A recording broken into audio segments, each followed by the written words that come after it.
Kashmir news में एक बार फिर आपका इस्तकबाल है। भारतीय जनता पार्टी के कौमी सदर जेपी नड्डा ने कांग्रेस और राहुल को निशाना बनाया। उन्होंने राहुल गांधी के बैरून मुल्क बयान पर निशाना साधा। अपने बयान में नड्डा ने कहा कि कांग्रेस पार्टी मुल्क दुश्मन सरगर्मियों में मुलविस है और राहुल गांधी मुल्क दुश्मन टूलकिट का मुस्तकिल हिस्सा हैं।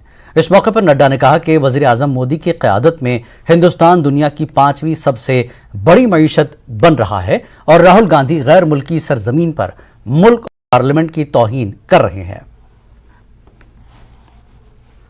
मजबूत भारत, सशक्त लोकतंत्र और निर्णायक सरकार से भी भारत विरोधी लोगों को हमेशा दिक्कत और तकलीफ रही है। दुर्भाग्य की बात यह है कि इन देश विरोधी गतिविधियों में देश की सबसे पुरानी पार्टी कांग्रेस पार्टी भी अब शामिल हो गई है।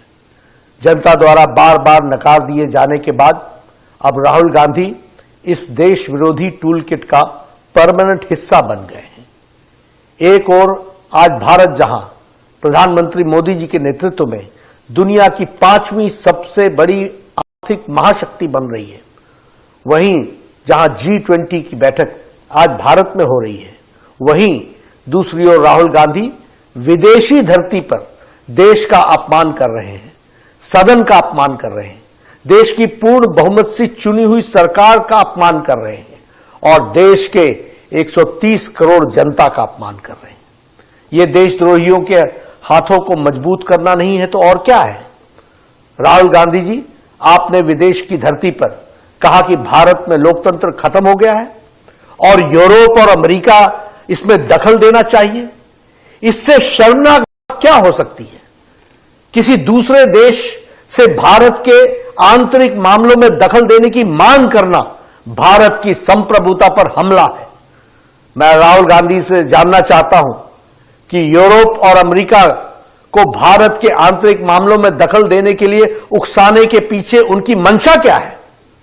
विदेशी षड्यंत्रकारियों से मिलीभगत करके आप भारत की आर्थिक घेरेबंदी और सामरिक घेरेबंदी करवाने का प्रयास कर रहे हैं।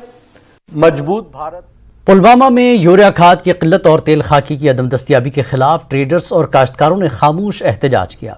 ओल्ड बस स्टैंड पुलवामा में एहतजाज पर बैठे ट्रेडर्स और मेवा काश्तकारों ने कहा कि पुलवामा में बागबानी सरगर्मियां शुरू होने के साथ ही जहां पहले ही यूरिया खाद की काफ़ी किल्लत हो गई है, वहीं अब स्प्रे मोटर्स के लिए तेल खाकी दस्तियाब न होने से काश्तकारों की मुश्किलात में इजाफा हुआ है, जबकि काश्तकारी सरगर्मियां भी मुतासिर हो चुकी हैं।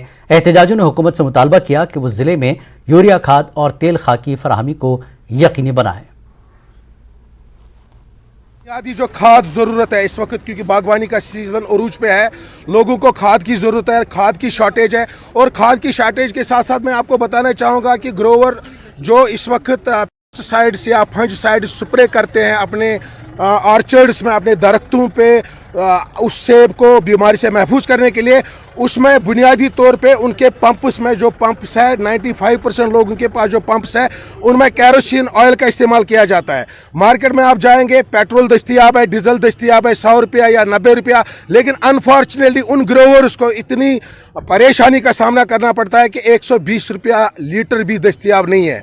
हम हुकाम से कहना चाहते हैं, उनसे रिक्वेस्ट करना चाहते हैं, एडमिनिस्ट्रेशन से रिक्वेस्ट करना चाहते हैं और जो डिपार्टमेंट इसके साथ मुंसलिक है उनसे हम अपील करना चाहते हैं कि वो कैरोसिन को मतलब दस्तियाब रखें मार्केट में।